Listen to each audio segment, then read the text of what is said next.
Media और अन्य समाचार पत्रों के माध्यम से जानकारी मिली है कि शिक्षा विभाग में मई माह में कर्मचारियों के ऑनलाइन ट्रांसफर होंगे और इसके लिए आवेदन एजुकेशन पोर्टल 3.0 से करना होगा कर्मचारियों को।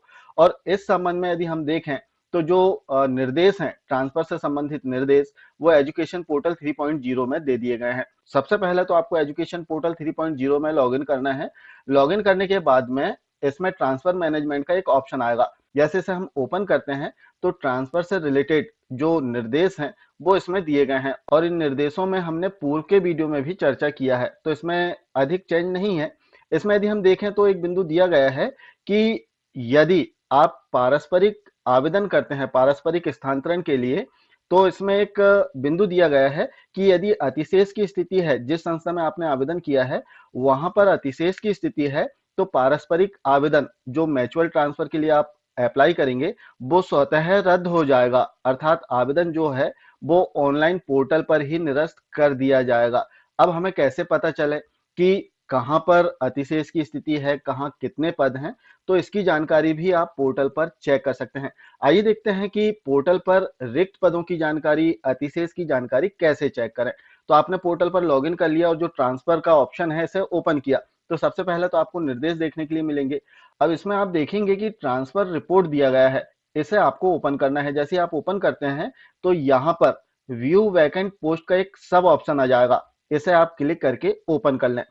वीडियो में एक बात बताना चाहेंगे कि आपको जो भी लेटेस्ट जानकारी है ट्रांसफर से रिलेटेड वो वीडियो के माध्यम से लगातार बताई जाएगी सबसे पहले। तो जुड़े रहें चैनल के साथ में। यदि आपने सब्सक्राइब नहीं किया है चैनल को तो कृपया कर सब्सक्राइब कर लें और यदि वीडियो पसंद आए तो इसे लाइक कर लें। और यदि आप हमारे व्हाट्सएप ग्रुप में जुड़ना चाह रहे हैं तो डिस्क्रिप्शन बॉक्स में इसकी लिंक दी गई है, आप ज्वाइन भी हो सकते हैं। तो हम बात कर रहे थे बैकएंड पोस्ट और जो सरप्लस है उस पोस्ट की। तो इसके लिए जैसे हमने इस पर क्लिक किया तो एक नया पेज आ गया है। अब यहाँ पर आप ईयर देखेंगे तो 2025 ऑटो सेलेक्ट है। यहाँ पर आपको संस्था का यूडाइस कोड फिल करना है, उस संस्था का जहां पर आप ट्रांसफर लेना चाह रहे हैं या फिर उस संस्था का जहां पर आप रिक्त पद या फिर अतिशेष की स्थिति चेक करना चाह रहे हैं। तो जो भी संस्था हो वहां का यूडाइस कोड आप यहाँ पर टाइप करें और इसके बाद में जो कैप्चा कोड दिया गया है इसे आपको सिंपली टाइप करना है। तो यहाँ पर हम कैप्चा कोड टाइप करते हैं, इसके बाद में सर्च पर क्लिक करें। जैसे हम सर्च पर क्लिक करेंगे नीचे जो डाइस कोड हमने फिल किया है इस स्कूल से रिलेटेड सारी जानकारी आ जाएगी, जिसमें आप देखेंगे कि जिले का नाम दिया है, ब्लॉक का नाम दिया गया है, स्कूल का नाम भी आ गया है।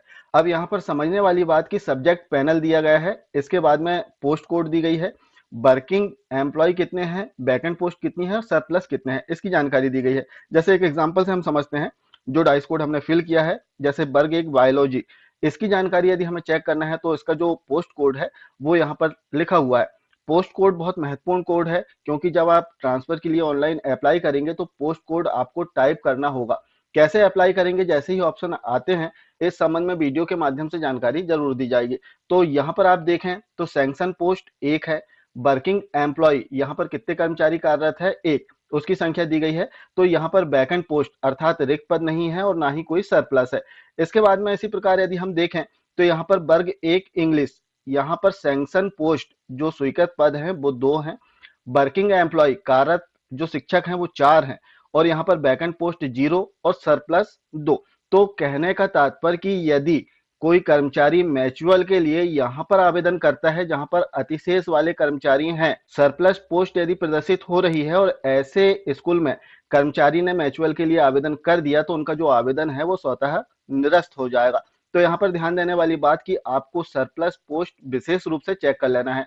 रही बात रिक्त पदों की, तो यहाँ पर जो वैकेंट पोस्ट है यहाँ से आप रिक्त पद चेक कर सकते हैं। तो बहुत सामान्य तरीका है, मध्य प्रदेश के किसी भी स्कूल की जानकारी आप इसमें चेक कर सकते हैं अपने लॉगिन आईडी पासवर्ड से लॉगिन करने के बाद। इसमें आप वैकेंट पोस्ट चेक कर लें कि कहां पर रिक्त पद हैं और उन पदों के विरुद्ध आप अपना स्वैच्छिक आवेदन, म्यूचुअल या फिर प्रशासनिक स्थानांतरण हो सकता है ऐसे पदों पर जहां पर पद रिक्त हैं। तो आशा है जानकारी आप समझ पाए होंगे कि किस प्रकार से हमें रिक्त पद और जो सरप्लस पोस्ट है इसे चेक करना है। तो बने रहें इसी प्रकार की लेटेस्ट इंफॉर्मेशन के साथ में। आप